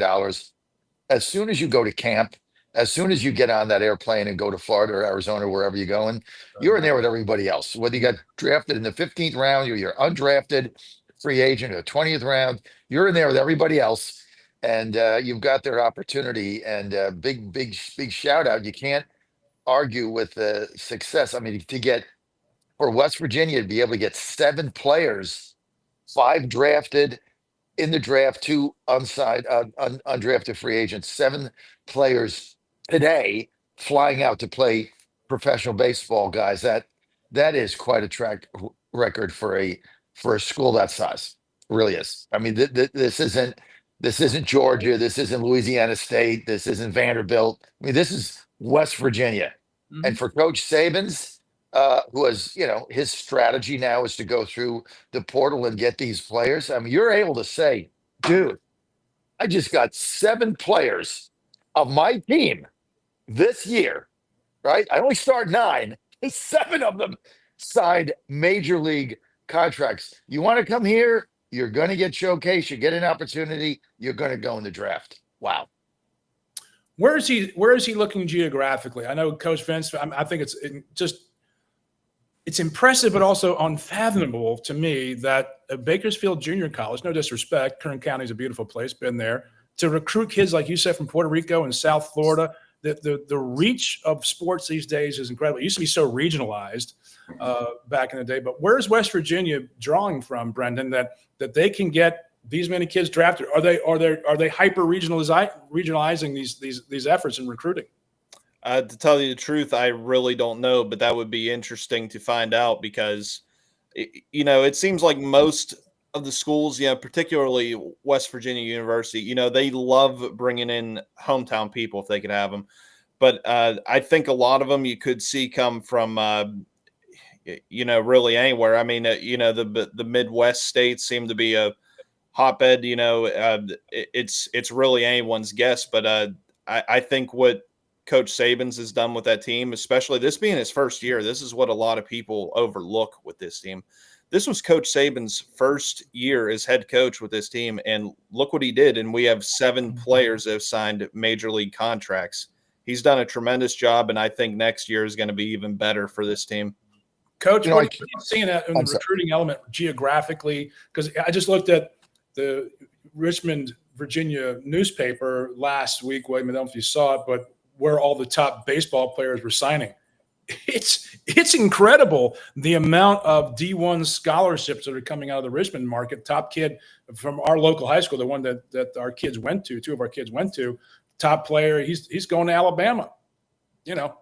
Yeah. You know what? I really want to sing West Virginia's praise. I mean, what they've done over the last 2 years, and obviously, as John illustrated, 5 drafted players, 2 non-drafted free agents, and the money they've sunk into their facilities, they're going to be a player. They're going to be a player. And them being, I kind of look at what I know it was a football and basketball decision to join the Big 12, but boy, what a smart move being in the Big 12 for baseball, because now, especially as Saban's is doing, dipping into the portal, he's going to get some bounce back kids from Oklahoma State, Arizona State. That's the way the whole shell game works now. So if they were in the ACC, they would have probably just relegated their recruiting and their portal stuff to East Coast kids. Now they've got a coast-to-coast recruiting base, essentially, especially with the portal type kid. I'm telling you, he's got it going there. There's no doubt about it. What do you mean he's got it going? I mean, West Virginia was not on the radar screen for baseball. I mean, programs develop over time. UVA was moribund for decades, and then Coach Oak comes in and does a great job, builds a great program there. Goes to Mississippi State, as we all saw. What are differentiators when kids are looking to leave your school as a junior college to go to the next level, Division I? What are they looking for?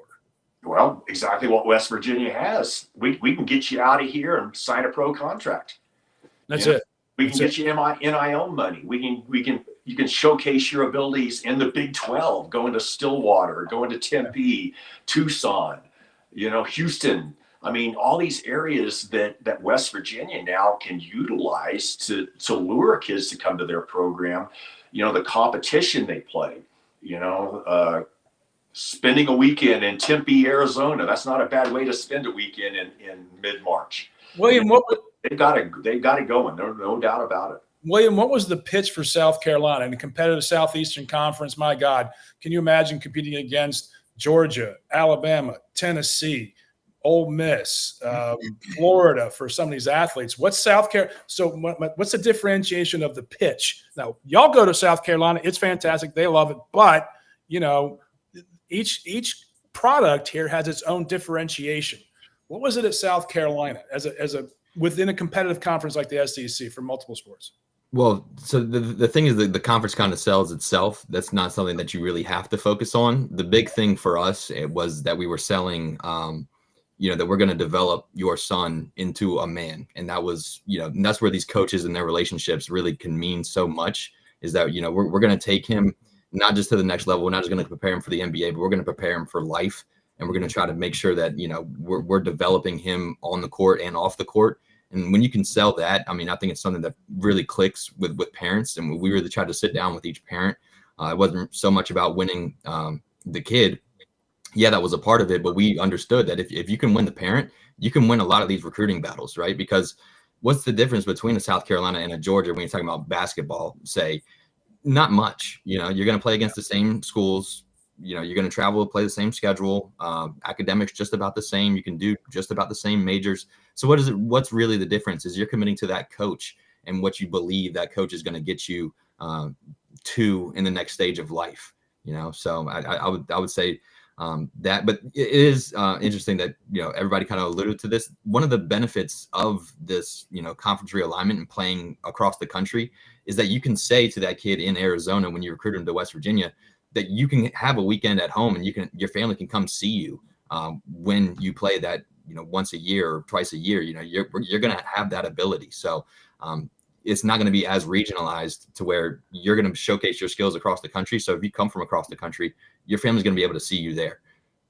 But also Frank Martin, and we're going back just as an example of the differentiation, the product and the market. Going from Maryland, West Virginia to Maryland, that was a choice for Joseph. But he was also being recruited by other schools in baseball. But Frank Martin had his own player that he recruited. He wanted to go after he attracted a certain student athlete that he could say, this is who I'm going to be successful with. Duke gets the number one basketball recruits just because it's Duke. They don't win championships anymore, haven't in 10 years, but they get the best athletes and the best basketball players. What was that like, William? Yeah, we were looking for people that were committed to playing defense, because that's just something that you cannot teach and you're never going to convince a guy that it's worth it to him. You know, like you have to love the game of basketball. You have to love working out and being in the gym and defending your player with every fiber in your being, right? If you win the game on defense, if you don't take breaks on defense, you take breaks on the offensive side of the ball. That was the kind of player that we were looking for, right? Because we can teach you the X's and O's of it, but we can't teach you to commit to being a team player, to winning your individual battle on the defensive side of the ball. So that was always like a non-starter. And there was a lot of top, recruits across the state of South Carolina at the time, from Seventh Woods to Tevin Mack. And I remember thinking, like, we weren't necessarily going after these guys in the way that I thought we could or should or would. And that was because what was on film did not mesh with the culture that we were trying to build there at the time. And culture is everything, especially back then when, we were expecting players to be there for 3-4 years. We're not going to fix or change our program to fit a Zion Williamson or just to fit a guy for 1 year. We're trying to build something long-term sustaining here. So we're looking for a very particular type of player, and it has to pop on film. Yeah, and the John Morants and the Zion Williamsons and the Seventh Woods don't scream defense. John, college athletics, you've been around it a while, watching it up close in person. What are you seeing as a differentiation for the parent? You're the parent. You're the parent of the student athlete who we're talking. This is the NIL stuff. You have an agent, which is, it's just like mind-boggling that parents have agents, kids have agents that is so young. What were you looking for as differentiators to make those decisions? Well, we just went through this, and I sat down with Joe. I mean, one thing as a parent, you have to, and Coach Vince knows this, you have to strike the balance between giving your player as much support as you can, encouragement as you can, positive vibes as you can without meddling. And you certainly don't want to meddle with a team or with the coaches or, trying to give them feedback, like, hey, you're short arming the ball or, I mean, no, you got coaches for that.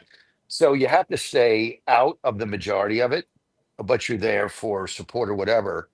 And when Joe decided to leave, which was his decision because of, for whatever reason, I think he didn't like the new culture, didn't fit him, right? Mm-hmm. It's not for everybody. Saban's culture didn't fit him. Maisie did. So he had to make that decision. I just remember sitting down with him and I'm like saying, all right, I want you to write down, we want to talk about what are the 3 things that you're looking for, right? When you go in this portal, like, let's write those down and you got to be committed to them. And I don't care what they are, just tell me what they are so we can do.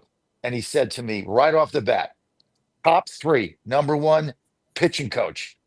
Got to have somebody that understands me and can help me get better. Number 2, I've got to have an opportunity to make a difference on a team that needs me. Number 3, culture, team culture. Those are the only 3 things that I'm interested in. Then obviously number 4, academics goes with that. But he stuck by those 3, and not about money, not about, how much money you're going to get, or not about promise for playing time and all that stuff that kids want. He wanted those 3 things. And whenever coach called him up and he talked about it, I'd say, well, rate the 3 things that you got written down. And, 2 colleges had it all, and that was Loyola Marymount and Maryland. They fit those 3 things.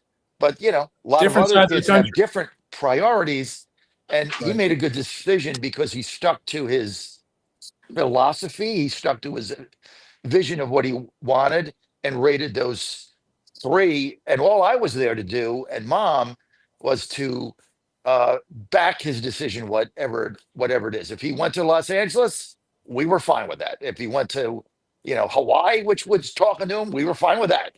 As long as it fit those 3 things, that's all that mattered to us. What's a great way to develop a conversation between the parent and their kid, right? These are productive, forward-thinking conversations of the development of their child. Let's let anyone want to wrap up on NIL student athletes and what we're talking about here. We need to shift over to the Open Championship. Anyone want to put a bow on this thing? Yeah, I'll. You want to jump into the Open right now? No, go ahead. We'll just do that. Let's do it. We've talked enough college sports here. So let's get into some pro golf.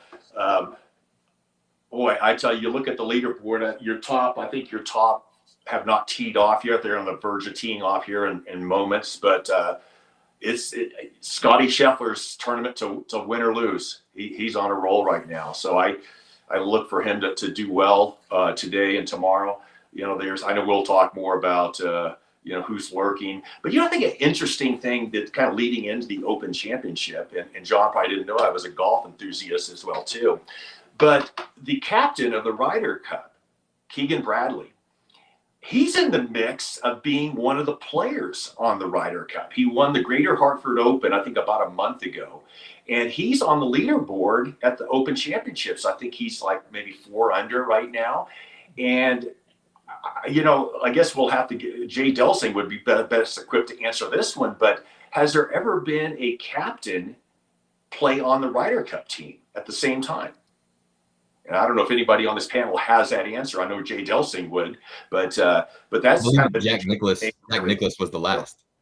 I believe Jack Nicklaus was the last to do it, and that was what makes it so significant. It's only ever happened once, and it was probably the greatest golfer of all time. So who was that? I missed was that Jack Nicklaus? Yes. Okay, gotcha. Oh, for the audience, let's let this frame. We're in Northern Ireland, Portrush.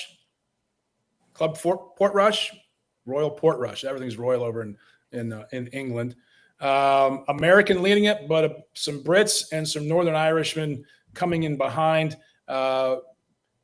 William, are you following any of the activity here? Because when you're on your home turf, if you're Northern Ireland, it'd be really important for those people to get a local kid, Rory McIlroy, to come up from behind. He's only 4 strokes behind, and with some of these holes and some of these greenside bunkers, dear God, you can lose 4 strokes real quick. Well, first of all, I am tuned in. I've been tuned in the last couple of days. I mean, it's kind of weird because they're teeing off at like 3 a.m., 4 a.m. On Thursday and Friday. So now is when we can really sit down and watch the leaders. They did just tee off. But yeah, Rory McIlroy actually has the course record here at Royal Portrush. He lives in Portrush. He shot a 61 here as an amateur at the age of 16. It's something insane. It's an insane scorecard. But yeah, it's golf fans like you would not believe, right? Like these are the people that live and breathe golf. So that's what really makes the Open special every year. But I think Vince hit the nail on the head. It's Scotty's to lose. Anytime that he's the leader after going into the weekend, you're not going to find me putting money on anybody else. It's even when he's 3 or 4 shots behind, he just has a way of closing, and he doesn't quiver in these moments. So are you on Mr. Scheffler? No, actually, I'm not. I was on Roy pre-tournament. Right now, I'm kind of looking at these guys more so lurking that I think can make a push. Ludwig Oberg going top 10. I think you can get that at like plus 100 right now, plus 145. Actually, he was 2 under through 4 to start the day, lurking right around T17 right now. I think he's somebody that can kind of push up into there. But that's where I started looking betting wise is top 10, top 20. Some of these bigger names that are lurking in these 30 to 40 range, who can really light it up for a certain day under these conditions. So depending on what time they tee off, it's also something that I look at. But that's what I'll be doing right after we get off of this. I'll be going to sitting down and watching that for the rest of the day, hopefully. We talked about Wimbledon last week, and I had a parlay going as soon as we got off the show last week. The first match began, and thank God, because I picked the American Esanimova to be part of that parlay, and she double bageled, and thank God I didn't place that bet after all. Woohoo! John, what are you looking at from a gambling perspective here? Let's make sure we get a disclaimer here. If you got a problem, seek help. But John, what do you got? 1-800-GAMBLER if you have a gambling problem, or anybody in your family. I can't bet Scotty Scheffler at minus 200. I mean, right now, I'm just not going to do that. There's not a good value there. Let me give you, I like a couple games today, but let me give you the best value on the board right now. If you're looking for a longer shot, Milwaukee Brewers, 20-1 to win the whole thing. That pitching staff they got carries them deep into the playoff. They're going to get in the playoffs. They might win a division Either way, they're getting in the playoffs. I put on the bet on the Milwaukee at 20-1. Astros 10-1. Still a good bet because half the team is injured and they're still winning. All these guys are coming back. Alvarez, Myers, Pena, all of them are coming back. Garcia, Arrighetti, they're all coming back, and they're all coming back in August, and they're all going to be rested and ready to go. So I like that. But I was 2-1 last night, but I love two games today. Absolutely love two games. One, San Diego Padres are going to start to make their push right now. They're at Washington. Yu Darvish on the mound, -142. Good value there. You always see the Padres make this push in the second half. It happens every season. Like they get started after the All-Star break. Here's the other thing. Okay. Bet against the Orioles. Fade the Orioles now every day. They've tanked. I'm just telling you, this team is tanked. There's going to be a fire sale. They got blown out again last night. They're playing. I saw the game on I guess MSAN. I got to pay $19 for that a month. It's stupid, but whatever. Still paid They're just horrible. And so I'm fading them. I'm going with Tampa, who's hot. So I like Tampa -126 at home, but I am going to fade the Orioles without fail every day between now and October 1st. I'm betting against them every day. This team is tanked, and the fire sale is coming, and half the team understands they're going to get traded, and they're done. So those are my two plays for today: San Diego and Rays. Love it, Brandon. What are you looking at? Today, I like the Red Sox over the Cubs. The Red Sox have been hot lately. Where has this been all year? They've been exciting to watch. Devers. They got rid of Devers. Bingo. I know. It's amazing. And now he's tagging the Giants. Guy's a cancer. He's a cancer. Yeah, he certainly is. As much as this pains me to say this, White Sox over the Pirates. The Pirates have completely given up. They got beat last night, didn't they? 10-1 by the White Sox. Yeah, they've given up. It is a safe bet betting against the Pirates now. As much as I hate to say that, but it's true. Did the Adam Frazier trade out of the gate for a real bomber at AAA, 28-year-old AAA? Yeah, he's never even played in the big leagues yet. This is the Pirates every single year. Ridiculous. All right, let's move on. I don't want this to devolve into a Pirate. Because I was reminded at the Charlotte airport last night. I was standing next to a couple and their son. They're coming into a wedding to Richmond, and I heard that guy's accent. I'm like, "You're from Pittsburgh," and we started talking, and we just got to the misery of the Pirates in like a nanosecond. William, what do you got this weekend? So two MLB plays that I'll be on today. The New York Mets -1.5 at home against Nick Martinez and the Cincinnati Reds. I think that this Mets team is going to be pretty hot coming out of the All-Star break, and the Reds offense just has not gotten anything going lately.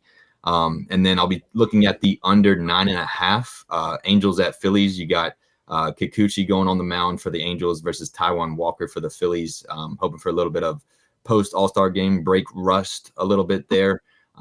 So those are my two plays in the MLB. And then my last pick is going to be in the UFC tonight. We got a pretty big fight, Dustin Poirier versus Max Holloway. Poirier from Louisiana. The fight is in Louisiana at the Smoothie King Center. Give me Poirier at a +105 range against Max Holloway. Two guys well past their prime, but I think it's going to be a fun fight, and I'll be tuned in for that one. Coach Vince, what you got? Well, I want to divert back to the Open, and I got a baseball bet here in a second. But prior to today, Harris English 70-1, and I believe he is only maybe 4 shots off the lead. Interesting at 70-1. Baseball-wise, here's a team that is, even though they're winning their division, they're completely flying under the radar, and that's the Toronto Blue Jays. Mm-hmm. You can get them right now to win it all at 2,100 plus 2,100. not saying you bet the mortgage on it, but drop a little bit of coin on that. They're an interesting team, and you really think about that AL East. Yankees started off strong, then the Rays took off. The Jays had their streak and have kind of held serve. Obviously, the Red Sox had a 10-game winning streak, and probably they're the one team that wished there wasn't an All-Star break because they came back after the All-Star break and got beat last night. But through it all, the Blue Jays have been the most consistent team in that division. And I like them a lot. I really do. I know that the AL is tough. You've got John's Astros. You got the Detroit Tigers. But that AL East is a meat grinder. It is an absolute meat grinder, other than the Baltimore Orioles. Well, they're minus. They're minus. AL East, and I understand the postseason in baseball is just a totally different animal. But look for the Blue Jays. Well, they're minus 106 today at home. They beat the Giants last night. And it's tough to bet this Giants team. I mean, they just don't score any runs. They don't score. And then Devers, they got a great pitching, but they don't score any runs. And this guy Devers I'm telling you, this guy's like freaking cancer, man. I mean, the Giants were playing great baseball. They get him from Boston, who like just couldn't take the guy. They start winning, and the Giants start to lose. What is there a correlation here? Well, let's just go to the mat now and look at World Series betting, because this is when you to Coach Vincent's point, you can pick up some value and have a lot of fun and make some money on World Series, Brewers, Jays, whomever. No one's talking Cubs. They have the biggest run differential in the league right now. Who are you looking for to win the World Series? If you were to place the money today, Brendan Statler, aside from the Pirates, who are you going to put your money on? I am not putting money on the Pirates anytime soon for that. I like the Detroit Tigers. I think they're the most likely to come out of the AL. With Skubal, they're a fun team to watch. They have the pitching. They have the bats. I think they have the best chance to win it. I don't think it's going to be the Dodgers again. Give me the Tigers, World Series champions. John Fredericks, Houston. Stroh's at 10-1 right now. They're going to win the division, even though I think they're going to get swept by Seattle. So I wouldn't bet them this weekend because they're playing basically a AAA lineup. But they're going to win the division, and they're getting everybody back. They have the best pitching right now in the major leagues, the best back end of the bullpen. The games are 7 innings. They're ahead in the 7th inning. They win. They're going to be the most dangerous team in the playoffs, and all their players are coming back in August. Remember, this team has been racked with injuries. They're all coming back. So Astros at 10-1, great bet. And I'll say what I said earlier. If you are looking for an NL team, Milwaukee, they won again last night, 8 straight, 9 straight, great pitching. They're going to be tough. You get in this playoffs and you get 3 dominant starters, you're going to advance. And that's what Milwaukee's got. That's what the Astros have. That's what the Cubs don't have. That's why nobody's picking them to win the whole thing. One of the things I worry about with the Astros, John, I know you've been touting this for weeks about them bringing back these injured players, is the change in the chemistry and the culture. Something I want to pay attention to. William, who do you like to win the World Series? So a bit of a longer shot, staying on the NL side, because that's where I think you just get the best numbers right now. Dodgers are plus 220, just way too short. And there's too many things that can happen in these baseball series. But I'm looking at the Padres there at 30-1. They were tied with the Dodgers 2-2 in that DS last year. Went to a pivotal game 5 where the Dodgers ended up winning, but they almost had them. And I think a lot of people forget that. This team's kind of they're tired of being the little brother to that Dodgers team. They want to beat them. I really like the way that they're made up. So I'm looking at the Padres there, but I think just from a numbers perspective, you would want to look on this NL side, and there's some pretty long shots there. I like the Brewers as well, John. I think that's a great pick. But do long shots come in this league anymore, Vince? I mean, yeah, it's a fun bet, make a lot of money, but it's a long shot for a reason, right? I think it could more likely happen in baseball than any sport. Look at 2 years ago, who had the Texas Rangers even prior to the playoffs? Nobody. No one. No one. Great value. I like some of the picks here. Padres plus 3,000. We talked about the Red Sox. Good money for them right now at plus 2,900. There's a lot of good bets on the board where you could put a little money down and enjoy the rest of the season and hope, who knows, maybe collect on a big payday come late October. All right, all right, we go around the horn here quickly. Got less than a minute. Start with Brendan Statler. Number one trade before the deadline. Who's it going to be? Paul Skeens. Shut your mouth. Shut your mouth, William. I haven't even looked at it. I would hate to say Paul Skeens, but the only stuff I've been consuming is Pirate stuff, and they don't have much to offer. But no. Mitch Keller, go ahead, Coach Vince. John mentioned fire sale with the Baltimore Orioles. Ryan O'Hearn to the San Francisco Giants. Great pick because the Giants need a bat. I know you're a Giants fan, and I love the way they're winning without any offense. My God, how do they do it every year? Go ahead, John. Mitch Keller, Cubs. Great pick. Great pick. All right, John, Godzilla wins. I think we're done for the week. Great job, guys. Jay Delson Golf. Next, I'll see you Monday, bright and early, 6 a.m. We'll see you there.